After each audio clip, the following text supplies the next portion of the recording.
This episode of the Creep Street Podcast is brought to you by Martini Coffee Roasters. You know, people always look at me weird when I say I start off every morning with a big old martini. But then I set them straight, and I tell them I'm talking about Martini Coffee Roasters coffee. A delicious coffee made by the Martini family. They roast their coffee using a traditional method of sight and sound to roast those little babies to perfection.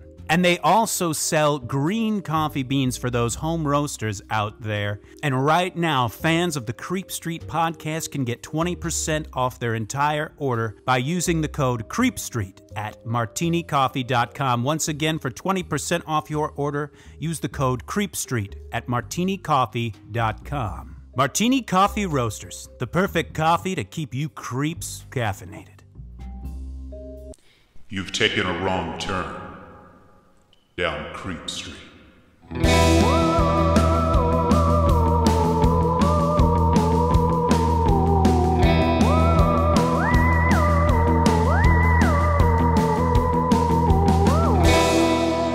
Citizens of the Milky Way, my name is Dylan Hackworth. I'm Maureen Bogey. And you just pulled up in a little town, a village of nightmares.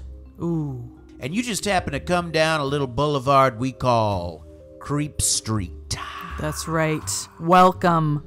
Oh, as always, please follow us on Facebook and Instagram at Creep Street Podcast, Twitter at Creep Street Pod. We're also on TikTok. And of course, we also have a little forum on our Facebook called Citizens of the Milky Way, where daily we like to interact with our listeners. Listeners will post creepy stories or memes or, just talk about spooky movies that are coming out, and we love interacting. Anyone's welcome to join. You just go to Citizens of the Milky Way, a Creep Street fan page on Facebook, click the Let Me In button, and one of us will let you in. And of course, if once a week is not enough, and let's face it, you vultures. Oh, yeah. Picking at the corpse of Creep Street. Oh, God, you can't get enough. You just more. Can't get enough. You just head on over to patreon.com/Creep Street Podcast. That's right. For all sorts of goodies. Now, good golly, it's been a hot October. I'm going to just go out and say, I'm going to go ahead and say it. Okay. October has been hot as hell. Oh, and yeah. I mean, in the figurative sense. It's actually been, nice, kind of warm weather the last week. But I mean, in terms of the episodes. Absolutely. It's been scary as hell. It's been fire. We've given them A Haunting in San Pedro. We've given them The Possession of Anna Eklund. And then just last week, we hit a home run. Oh, yeah. With a fan favorite, Black Eyed Kids 2. Mm-hmm. It is doing gangbusters in the downloads. Yeah, thank you all for listening, for tuning in. We so appreciate it, and thank you for your kind words on, the past few episodes. We're so glad that we've been able to contribute to your spooky October celebrations. Truly, it truly is an honor. Now, we had been working on our October schedule for a while. Yeah. And we had a lot of ideas of what to put in this slot. Oh, yeah. A lot of names were thrown around. Jeffrey Dahmer was a big one, which we are working on, and that will be coming soon. But it didn't seem right. Yeah, I don't know. There was just something there that I think... Right. We were looking for something else. And you know what I think it was, Maureen? Okay. With this last week, we did Black Eyed Kids 2. We returned to a fan favorite. Black Eyed Kids 1 was all the way back at episode 5. Yeah. I think about those early episodes, the Hinterkaifeck murder, the Watcher House. Yeah. These things that are just so weird, where there's no one theory completely sums it up. One that just keeps you up at night. Yes, it's truly a mystery. It's very mysterious. It's Creep Street, folks. And that is exactly what today is. Mm-hmm. It's weird. Maureen, what are we talking about today? Today we are talking about a case that is truly, truly baffling. Truly, in every sense of the word. Yeah. It's almost ridiculous. It's just insane. It's so, like I said, I feel like, even though it's not like the Watcher House, it's in that vein. Yeah. Where nothing fully makes sense. Yeah, no. Today we are talking about one hell of a case down in Texas. Oh my God. We're going to Texas, folks. All right. Today we are diving into The Devil in Childress.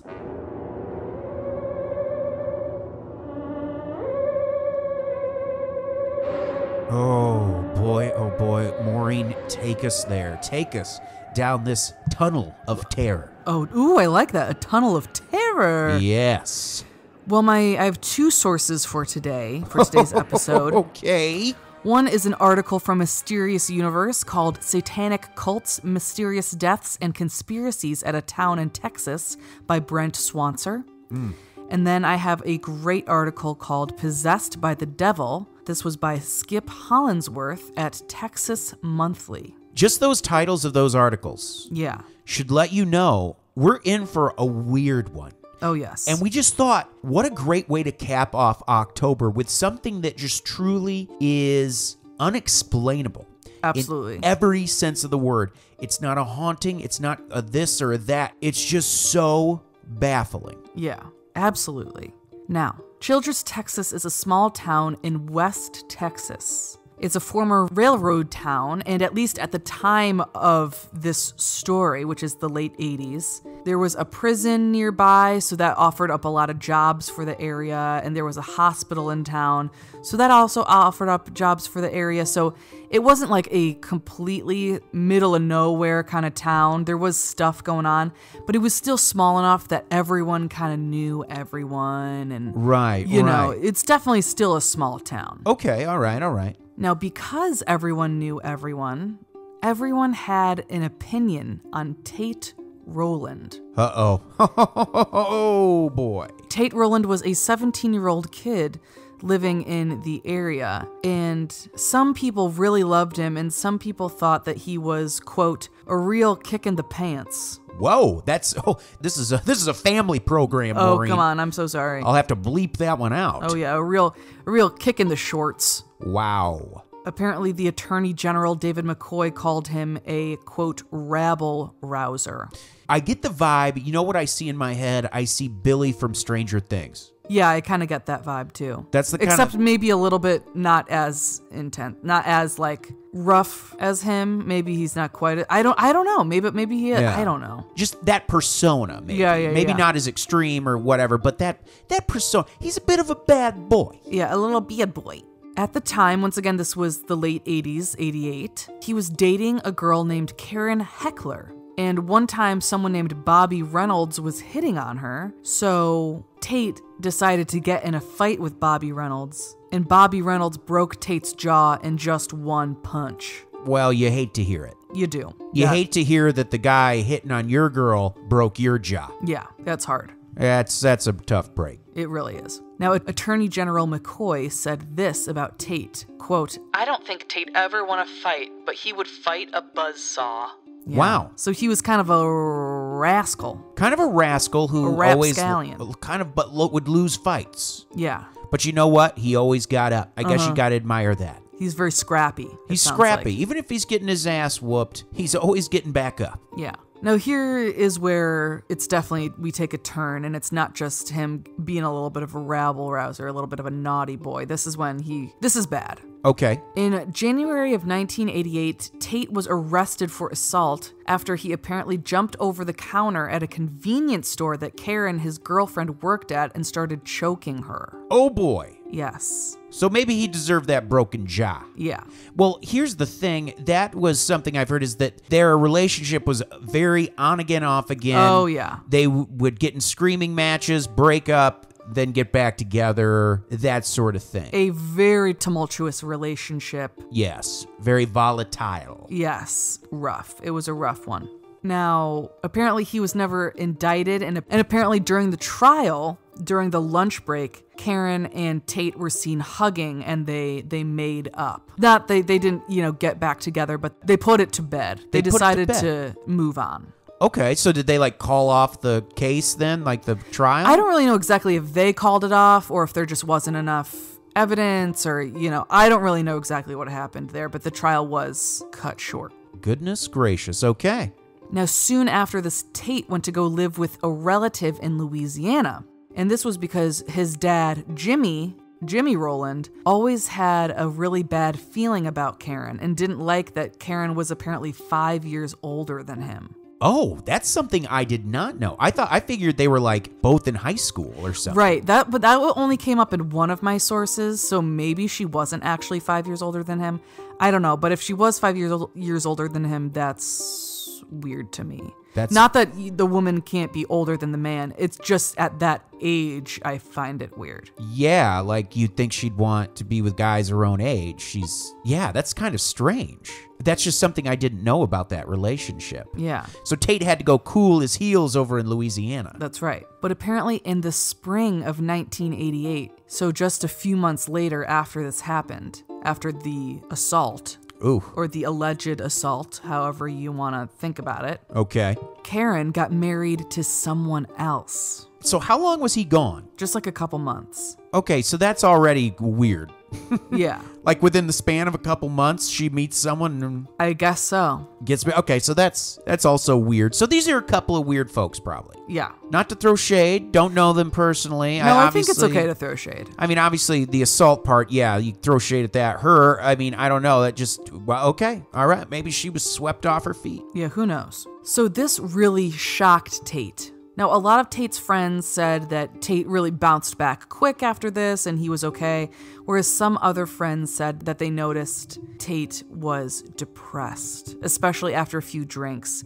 He would talk about how much he missed her and, how upset he was that she got married and all of that.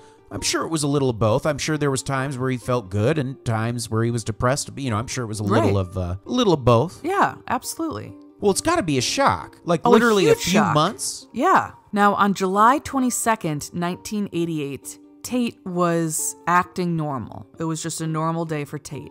Okay. At about 5 p.m., he was at the supermarket parking lot where he made plans to go act as a women's league softball coach that evening and also had plans with Bobby Reynolds, the same guy that broke his jaw. I guess they worked it out and they were friends. Okay. He had plans with Bobby Reynolds to go split a 12-pack of beer. Okay. And also coaching the softball team, just like Billy in Stranger Things was a swim coach. Oh, true. So I'm seeing parallels here. Yeah, a little weird.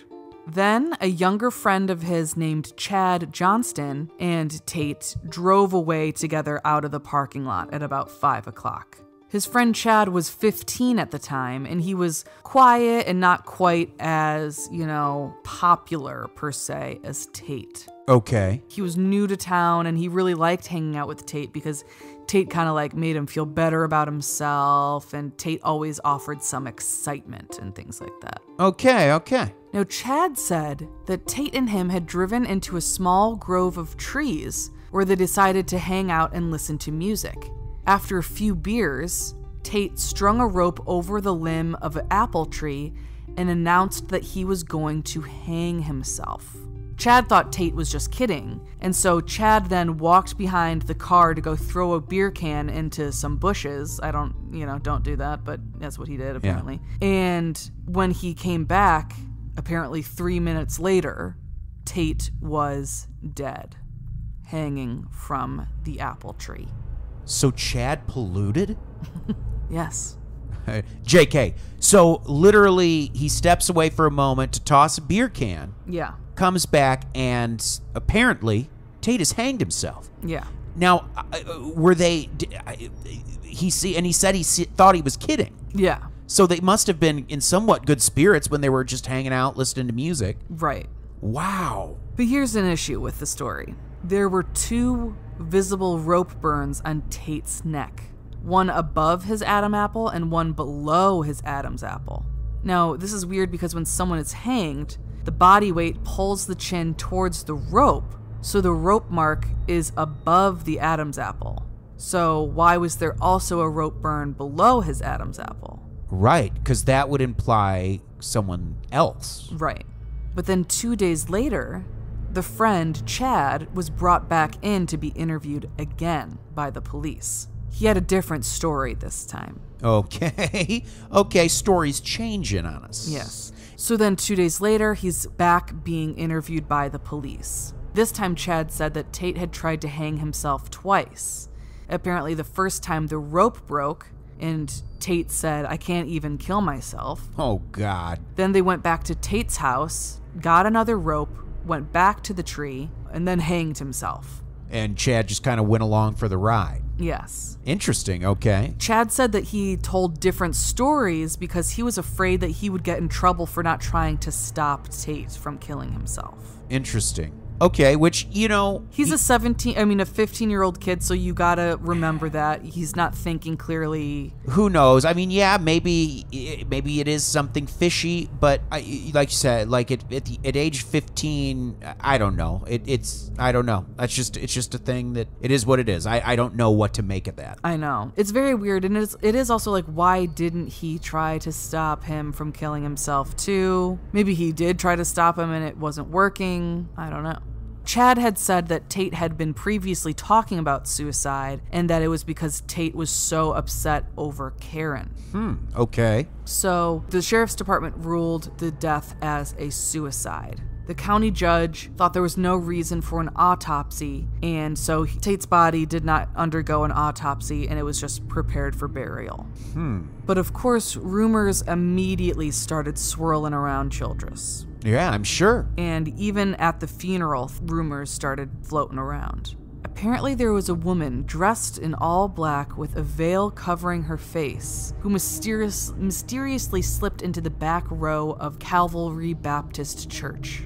People were asking who she was, and Tate's aunt especially was trying to find out who the woman was, but no one knew who she was, and she left before anyone had the chance to talk to her and ask who she was. Also, in the middle of the service, a young man sitting in one of the front rows just was chanting over and over again saying, "Suicide, suicide, suicide, suicide," until he was asked to leave. Yeah, okay. I was gonna say. I don't know, very creepy though. So let's break this down. So at this funeral, first this woman that no one knows, veiled in black, comes and sits in the back.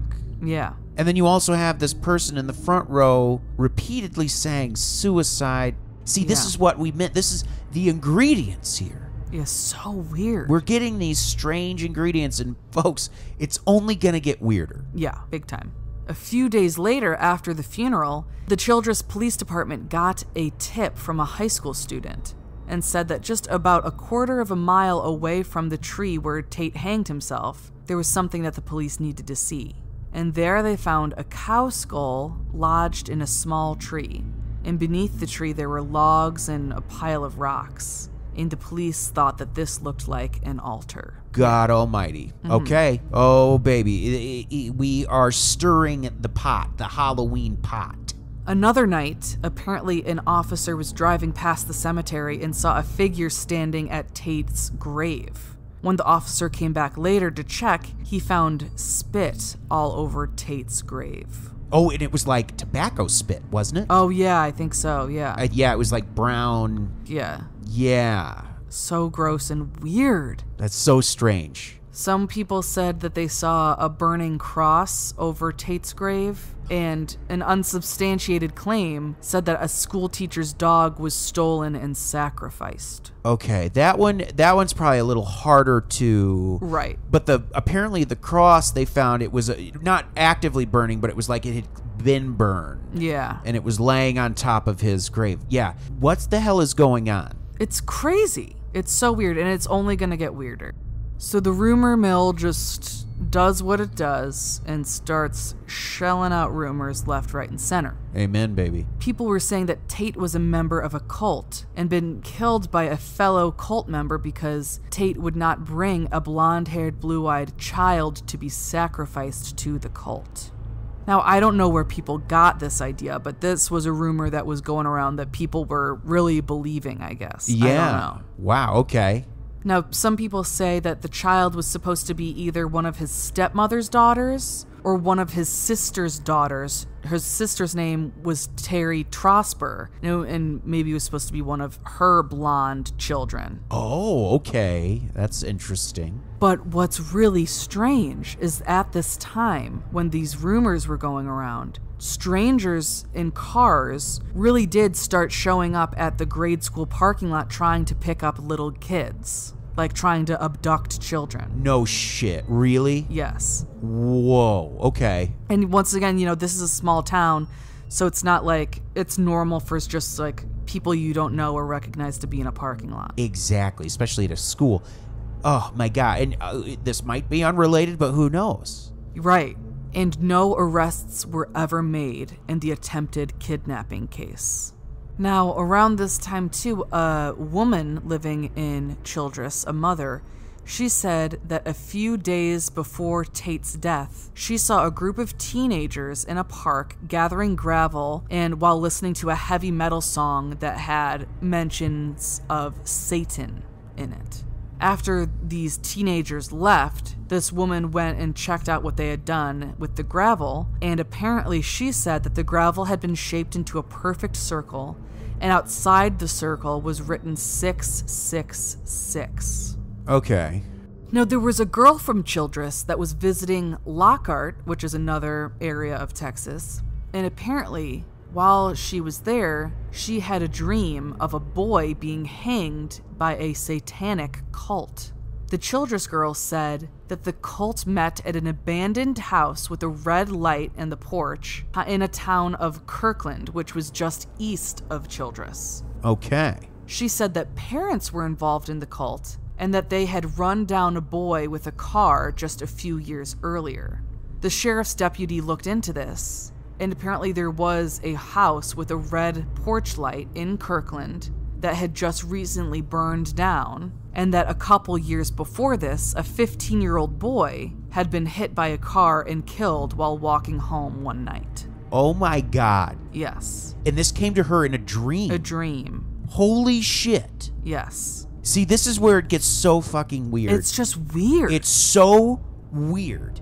Because it could all just be a coincidence. Right, absolutely. It could all just be a coincidence. Like, what? Now, on Halloween night in 1988, after all of the rumors about this cult and, all that stuff, people believed that as a part of a ritual, the cult members were going to dig up Tate's body to extract some bones. So a group of teenagers met at the gates of the cemetery to go visit Tate's grave, just kind of for fun, to scare themselves kind of thing. They were planning to dig up the corpse? They weren't planning on doing that. They had heard that the cult was going to do that. Oh, I see what you mean. Okay. Yeah. Okay, so they're just out there trying to get their kicks. Yeah. This reminds me of like Bunnyman Bridge, just teens wanting to have a good time. Teens just being teens. That's a reference to a Patreon episode, folks. Yes. Very freaky indeed. Yes. But apparently everyone was in a pickup truck going to the grave, when all of a sudden, as they got closer, they thought they could hear music coming from the area of Tate's grave. Okay. They stopped the truck so they could listen. This is a quote from one of the boys that was there for this. All of a sudden, some headlights turned on right where Tate's grave was supposed to be. We all started going crazy and I whipped the truck around as fast as I could. And as they left, they noticed pentagrams drawn on a cemetery shed, and as they were driving, the headlights that they saw kept getting closer and closer, and it was so scary that some people jumped out of the pickup truck. What? And he said that these headlights followed him all the way until he got to the courthouse, until finally the headlights, this car, stopped following him. Dear God, but some of his friends bailed out? Yeah. Oh my God. Yeah. Now, not long after Halloween night, 1988, a boy named Ray Wilkes made a confession. Ray was 15 at the time, and he was arrested for stealing a car and driving it into a utility pole. He was drunk. Okay. Now, according to the officers, when Ray was booked, Ray said that he was a member of a satanic cult and that he had been at the tree when Tate was hanged. Wow. Okay, so he said he was there for the hanging, Yeah. which would imply he's either lying or Chad was there. Yeah, or Chad lied, Or Chad lied, or Yeah. And see, it's all the stuff where, like, you would think, like, he's lying, but then, like we said, the 2 rope marks on the neck. Right, there's just certain things where you're like, but what is the deal? Yeah. Now, Ray denies having been there when this happened, and denies having been in a satanic cult. He was just saying that? Yeah, he says, I don't remember saying anything because I was so drunk. Oh, I see. Yeah. Not that he's saying he was lying. he was saying that I was so drunk I just don't know what I said. Yeah. But the author did mention that he did have a swastika and the words heavy metal tattooed on his forearms. So, not the kind of guy you want to bring home to meet your parents. Yeah. A real motherfucker. A real piece of shit, it sounds like. Yeah. So, I don't know. Well, this guy. Now, apparently there was also words painted on the back of the Wilkes home, that Ray, this guy, when he was, 15 at the time. There was words painted up on the back of their home. And some people thought that it said, Devil's Den, or Devil's Bin, or We Worship the Devil. That's interesting. People thought they said, was it like not clearly written? It must have not been clear, because Frank Wilkes, Ray Wilkes' father, said that it said, I love Letty, or I love Elle, which was just Ray trying to get a girl to like him, basically. So you mean the swastika didn't do it? Yeah. Oh, yeah. Wow. Yeah. What a piece of shit. Truly. So very weird. What a douchebag. What a fucking piece of shit. Like, whether or not he was involved in the death, like, the swastika on the arm, what a fucking joke. What an asshole. What a douche. Yeah, a shit person. Now, Brenda Rowland. Brenda was Tate's stepmother. She said that she didn't believe everything that she heard. For example, she said that mysterious woman in black with the veil, that's right, was a friend of hers. Okay. Then why were people saying no one knew who she was? I don't know. That's the thing. I don't get it. This is so bizarre. Yeah, it's very weird. But she did go forward and she would call people and just point blank ask them if they were involved in this cult. So she thought there was a cult. She thought there was a cult. His mother. His stepmother, Or his stepmother, I mean, yeah. But there were rumors going around about Karen as well, Tate's ex-girlfriend. Okay, do spill the porridge. People said that she had witchcraft books and she had a Ouija board, and people also said that she was the one that lured Tate into this satanic cult. Some people even thought that she was the cult's queen bee. Interesting. Now, but many people have a Ouija board and exactly. books on witchcraft. Like we've got books here that we've used for sources and stuff. Right. That's all just, I don't know what you call it, just peripheral. But like, that's interesting. So some thought she was the queen, the Sabrina. Yes. Of the coven, of the group, of the cult. Yeah. But then something very bizarre happened. I believe about 4 years later, Terry Trosper, who was Tate's sister, died. Oh boy. And she died in the house of Ray Wilkes, the house that had the devil stuff written on the back of it, possibly. Well, what was she doing in the house of Ray Wilkes? She had a new boyfriend named Ricky Bradford, and Ricky Bradford was good friends with Darwin Wilkes, who was Ray Wilkes' brother. Okay, wild. She's got this new boyfriend, and this is like a spider web of... Yeah. This is a small town. It's confusing. Yes. Okay, so her new boyfriend is friends with the brother of the Nazi asshole. Yes. Okay, and she died in the house. In the house. Oh my God. Mm-hmm. This is just so bizarre. Yeah, it was called the Devil House. People called it that. Oh my God. Terry had been going through a really hard time. She was separated from her husband, and she had given up custody of her 4 children. So she was going through a hard time, and she was partying a lot, and, all of that. Apparently, Terry had been drinking heavily. According to her autopsy, her blood alcohol level was at 0.23, which is more than twice the legal limit. Oh boy. Okay. According to her boyfriend, Ricky Bradford, the two of them went into bed in one of the small bedrooms in the house. And apparently at one point, Terry got up, kind of staggered around the living room and collapsed, and then was helped back to bed. But then at about 9:30 the next morning, he said that he touched her and that she was cold and stiff. He said that he didn't even look at her, he just got up and told everyone that he thought she was dead. He says he didn't even look at her? Yeah. What is... Okay. I don't know what that means. I don't know if that means like he was just like so distraught he couldn't even bring himself to look at her, or I don't really know, but that's what he said. Okay. Now, according to the autopsy, it was determined that Terry had died from choking on her own vomit. Okay, well, that would mean, she was very drunk and whatnot. Okay. Yeah. And according to the Childress Police Department, there was no evidence of foul play, so it was, they closed the case. It was, case closed. Right. But right away, people started thinking that Tate's death and Terry's death were somehow linked. Terry never believed that Tate killed himself. She always said that something was going on. She never believed that he just killed himself. She believed that someone else killed him and that something was going on. Now, Ricky Bradford, Terry's boyfriend, said that Terry one time told Ricky that Tate had warned Terry to keep her daughters in the house because a cult was going to sacrifice one of them for a satanic ritual.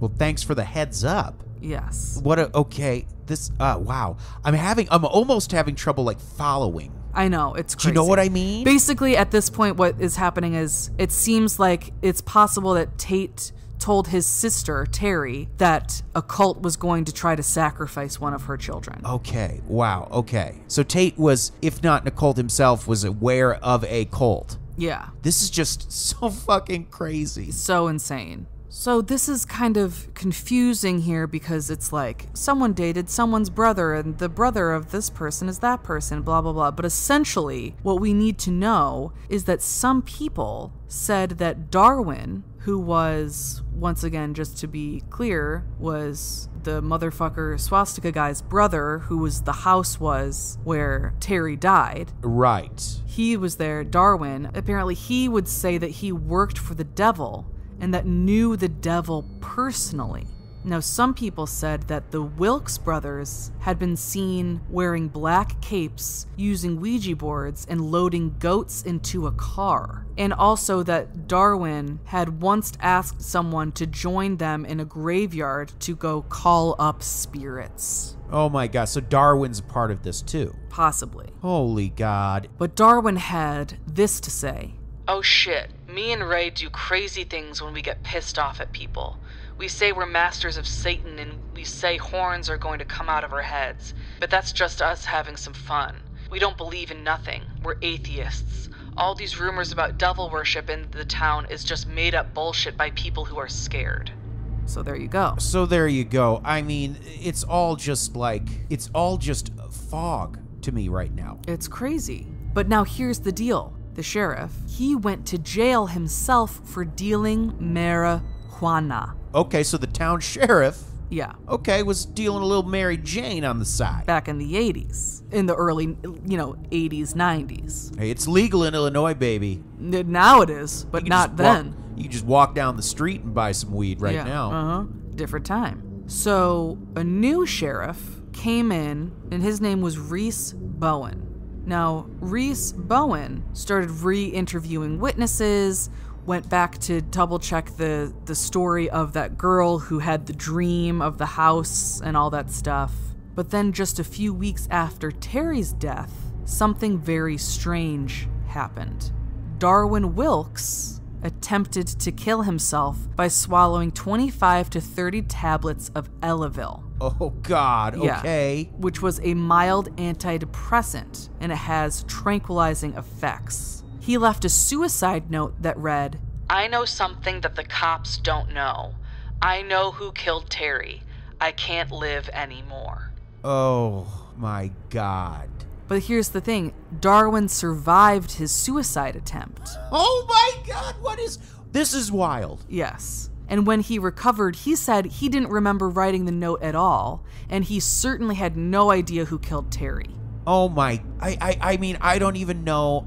This is so wild. It's crazy. Then at this point, Chad Johnston, the 15-year-old boy that was with Tate when Tate hanged himself, had a third story to tell. Okay, so now Chad's back. Chad's back. And he said that Tate didn't actually try to hang himself twice. He said that Tate was just playing around with the rope and swinging around a tree with it. Chad went behind the car to take a piss, and when he came back, he saw that Tate had killed himself. Like on accident? Like he was playing with the rope and... Not a damn clue. It is weird that his story keeps changing. Like, what is going on? And this is a few years after, have right? gone by, yes. Okay, it's weird. This is just getting weird. Now, a forensic pathologist named Dr. Sparks VC, or VAC, I don't know how you say it, but his first name is Sparks, which is exciting. He said that an autopsy should have been conducted on Tate, that this was a mistake. And after seeing photos of the 2 rope burns on Tate's neck, he said that it's possible that Tate had been strangled first before he was hanged. Right, like maybe they killed him by strangulation and then just hung him as a way to make it look like he had committed suicide. Right. So on July 27th, 1991, 3 years after his death, Tate's body was exhumed.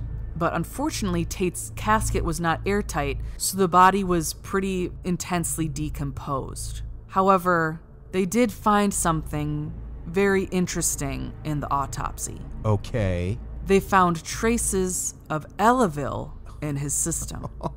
Oh my God. Mm-hmm. And I just want to make it clear that this wasn't a party drug. This isn't like Molly or whatever. Right, you don't take it to have a good time. It like makes you fall asleep. It's a mild antidepressant, right? You're not. Oh my God! And it's not like a narcotic, like painkiller, right?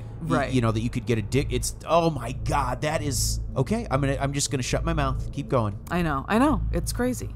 So some people thought that Eleville could have been used to sedate him before they tried to kill him, meaning the cult. Okay. Used Eleville on him. I don't know.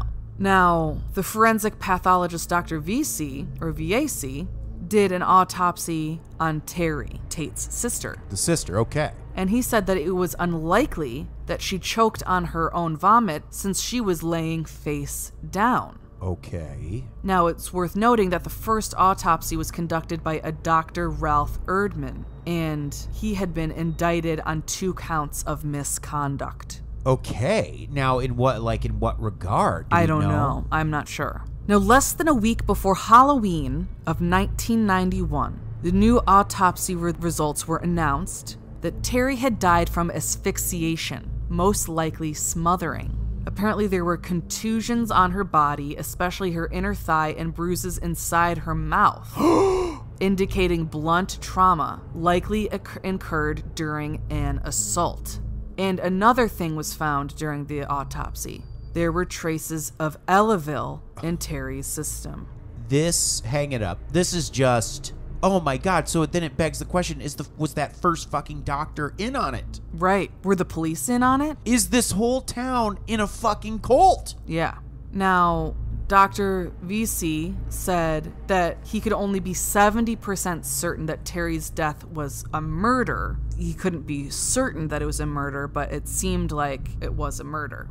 Now, more and more rumors started to spread. People started saying that the cult was meeting at a mobile home factory or a dry cleaning store. People said that there was a baby lamb with its heart cut out was found near a cotton gin. The First Baptist Church in Childress presented a Satanism seminar, and over 450 residents came to listen intently as an occult expert told of cults luring teens with heavy metal music and teaching them to dig up coffins at cemeteries and have sex with the bodies. And keep in mind, this is during the peak of the satanic panic. Yeah. So it's hard to now, because there is all this weird shit, now it's hard to tell what is just folks seeing demons that aren't there, overreacting, panicking over the, and then, because this is fucking weird. It's crazy. Now, Darwin and Ray's father, Frank, said that his own father had a prescription to Eleville, and that's probably where the Eleville came from. And this guy, Frank, who was Darwin's father, said that Darwin told him that Terry had been murdered by another person in the house that night, but no one in the house would ever confess to anything.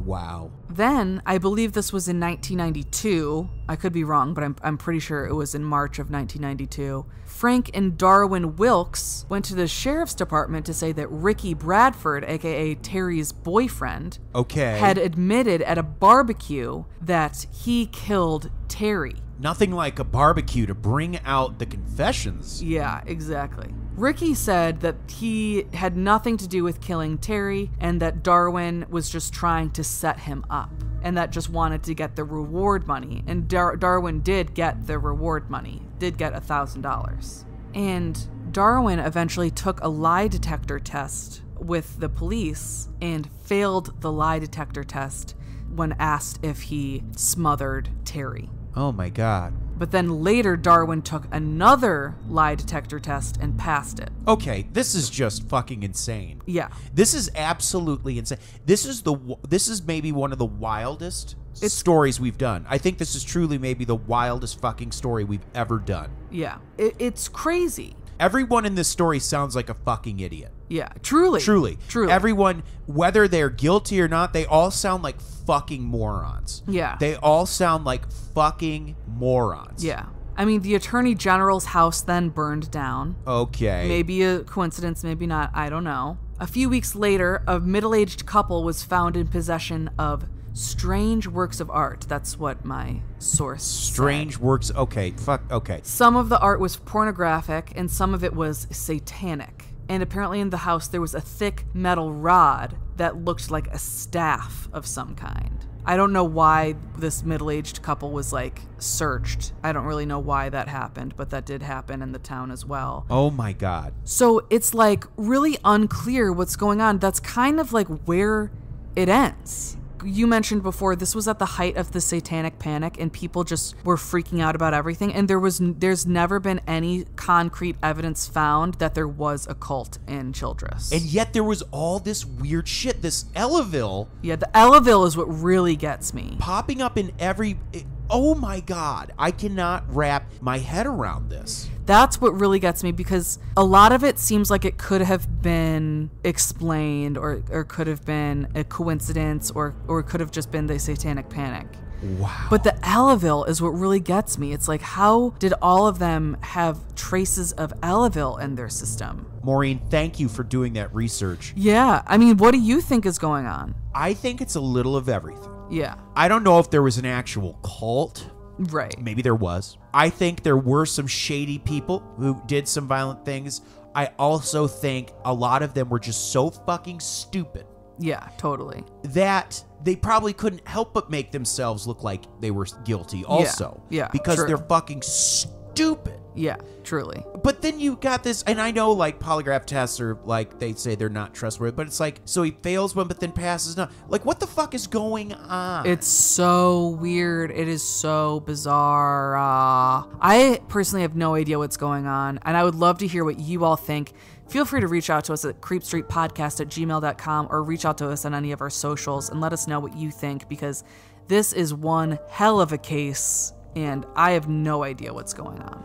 And I want to take this moment also to, because this is our last episode before Halloween, Yeah. to say a very happy Halloween to all of our listeners. Yes, we hope you have a wonderful time celebrating however you celebrate. However you celebrate, be safe and have the time of your life. Myself, Maureen, and Banshee, we love you, and truly, I'm not just we like the fact that we get to do this. Yeah. We have Patreon supporters who we love dearly, and even if you don't support us on Patreon, we love you so much for listening. The fact that we get to do this, oh my God, this is our third Halloween season. I know, I can't believe it. Oh, everyone, we are just so happy to have you here. Well, you know what? Here's a list of names I am proud to say support our Patreon. Yes, please. Folks, the names of our top-tier Patreon subscribers, of course, the Dream James Watkins, the Finnish Face Fiat Lungfist, the Madman Marcus Hall, the Vivacious Vicky McHugh, the Tenacious Teresa Hackworth, the Heartbreak Kid Chris Hackworth, the Oh-So-Suave Sean Richardson, the British Bonebreaker Bex Martin, the Notorious Nicholas Barker, the Terrifying Taylor Lashmet, the Count of Cool Cameron Corliss, the Archduke of Attitude Adam Archer, the Sinister Sam Kiker, the Nightmare of New Zealand Noeline Vivilli, the Loathsome Johnny Love, the Carnivorous Kevin Bogey, the Killer Stud Carl Staub, the Firestarter Heather Carter, whose birthday is on the 27th. It's going to be the day before this episode releases. Oh, happy birthday! A happy birthday to the Firestarter Heather Carter. And of course, the Conqueror Christopher Damian Damaris, the Awfully Awesome Annie, the Murderous Maggie Leach, the Sir of Sexy Sam Hackworth, the Evil Elizabeth Riley, Lauren Hellfire Hernandez Lopez, the Maniacal Laura Maynard, the Vicious Karen Van Buren, the Arch Nemesis Aaron Bird, the Sadistic Sergio Castillo, the Rapscallion Ryan Crum, the Beast Benjamin Huang, the Devilish Chris Doucette, the Psycho Sam, the Electric Emily Zhang, the Ghoulish Gert Hankum, the Renegade Corey Ramos, and the Crazed Carlos. Thank you so much to all of our top-tier Patreon subscribers, to all of our Patreon subscribers, and to all of you for listening. It is a joy and a pleasure to be able to give you some lovely Creep Street content. Absolutely. Once again, a big happy birthday to the Firestarter, Heather Carter. Yes. Please like, rate, subscribe, tell your friends, your family, your loved ones, evangelize the good name of Creep Street. My name is Dylan Hackworth. I'm Maureen Bogey. Good night and goodbye.